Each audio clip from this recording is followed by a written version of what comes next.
اعوذ باللہ من الشیطان الرجیم بسم اللہ الرحمن الرحیم وقال الذي اشتراه من مصر لامرأته أكرمي مثواه عسى أن ينفعنا أو نتخذه ولدا وكذلك مكنا ليوسف في الأرض وَلِنُعَلِّمَهُ مِن تَأْوِيلِ الْأَحَادِيثِ وَاللَّهُ غَالِبٌ عَلَىٰ أَمْرِهِ وَلَٰكِنَّ أَكْثَرَ النَّاسِ لَا يَعْلَمُونَ۔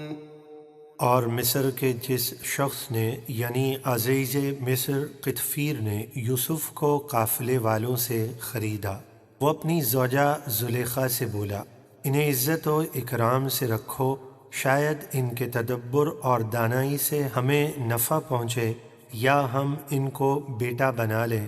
اور اسی طرح ہم نے یوسف کو مصر کی زمین میں ٹھکانہ دیا، اور اس لیے کہ ہم انہیں خوابوں کی تعبیر سکھائیں، اور اللہ اپنے کام پر غالب ہے لیکن اکثر لوگ نہیں جانتے۔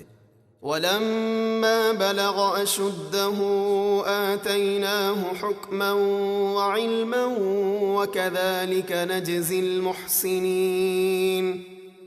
اور جب وہ اپنی پوری قوت یعنی جوانی کو پہنچے، ہم نے انہیں حکم یعنی نبوت اور علم عطا فرمایا، اور ہم نیکی کرنے والوں کو ایسا ہی صلہ دیتے ہیں۔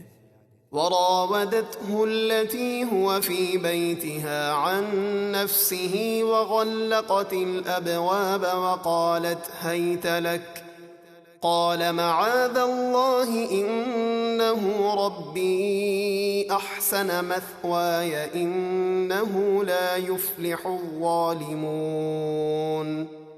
اور وہ جس عورت یعنی زلیخا کے گھر میں رہ رہے تھے، اس نے انہیں خوب بن سور کر اپنی طرف لبھایا کہ یوسف اس کی ناجائز خواہش پوری کریں اور اپنے آپ کو نہ روکیں، اور سب دروازے بند کر دیے، اور بولی، آؤ میں تمہیں سے کہتی ہوں۔ یوسف نے کہا، اللہ کی پناہ، وہ مجھے اس برے کام سے بچائے جس کی تو طلبگار ہے۔ بے شک عزیز مصر یعنی مصر کا وزیر اعظم تو میری پرورش کرنے والا ہے، اس نے مجھے اچھی طرح رکھا تو میں اس کے ساتھ خیانت نہیں کروں گا۔ جو ایسا کرے وہ ظالم ہے، اور بے شک ظالموں کا بھلا نہیں ہوتا۔ وَلَقَدْ هَمَّتْ بِهِ وَهَمَّ بِهَا لَوْلَا أَن رَّأَىٰ بُرْهَانَ رَبِّهِ كَذَٰلِكَ لِنَصْرِفَ عَنْهُ السُّوءَ وَالْفَحْشَاءَ إِنَّهُ مِنْ عِبَادِنَا الْمُخْلَصِينَ۔ اور بے شک عورت نے ان کا ارادہ کیا، اور وہ بھی اس عورت کا ارادہ کرتے اگر اپنے رب کی دلیل یعنی عصمت و نور نبوت نہ دیکھ لیتے۔ ہم نے اسی طرح کیا تاکہ ان سے برائی اور بے حیائی کو دور رکھیں، بے شک وہ ہمارے چنے ہوئے بندوں میں سے ہیں۔ وَاسْتَبَقَ الْبَابَ وَقَدَّتْ قَمِيصَهُ مِن دُبُرٍ وَأَلْفَ يَا سَيِّدَهَا لَدَى الْبَابِ قَالَتْ مَا جَزَاءُ مَنْ أَرَادَ بِأَهْلِكَ سُوءًا إِلَّا أَن يُسْجَنَ أَوْ عَذَابٌ أَلِيمٌ۔ اور دونوں دروازے کی طرف دوڑے، اس طرح کہ یوسف آگے اور زلیخا ان کے پیچھے، اور عورت نے ان کا کرتا پیچھے سے پھاڑ دیا، اور دونوں کو عورت کا شوہر یعنی مصر کا وزیر اعظم دروازے کے پاس ملا۔ زلیخا اپنی پاکی ظاہر کرنے کے لیے بولی، اس کی کیا سزا ہے جس نے تیری بیوی کے ساتھ برائی کا ارادہ کیا، سوائے اس کے کہ قید کیا جائے یا دردناک عذاب دیا جائے یعنی کوڑے لگوائے جائیں۔ قال هي راودتني عن نفسي وشهد شاهد من أهلها إن كان قميصه قد من قبل فصدقت وهو من الكاذبين۔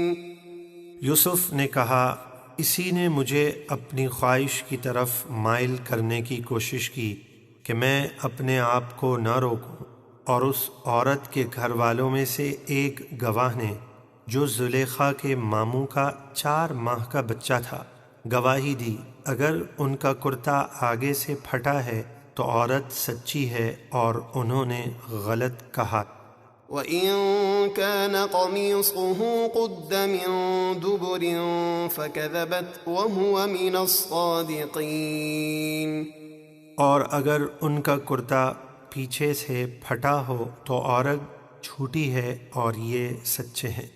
فَلَمَّا رَأَىٰ قَمِيصَهُ قُدَّ مِن دُبُرٍ قَالَ إِنَّهُ مِن كَيْدِكُنَّ إِنَّ كَيْدَكُنَّ عَظِيمٌ، پھر جب عزیز مصر نے ان کا کرتا پیچھے سے پھٹا دیکھا اور جان لیا کہ یوسف سچے ہیں تو بولا، بے شک یہ تم عورتوں کا فریب ہے، بے شک تمہارا فریب بہت بڑا ہے۔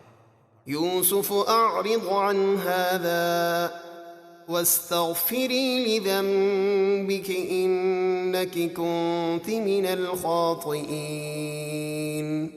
پھر یوسف سے عزیز مصر نے معذرت کی اور بولا، اے یوسف تم اس کا خیال نہ کرو، یعنی تم اس بات پر غمگین نہ ہو، بے شک تم بے قصور ہو، اور اے عورت تو اپنے گناہ کی معافی مانگ، بے شک تو ہی خطا کاروں میں ہے۔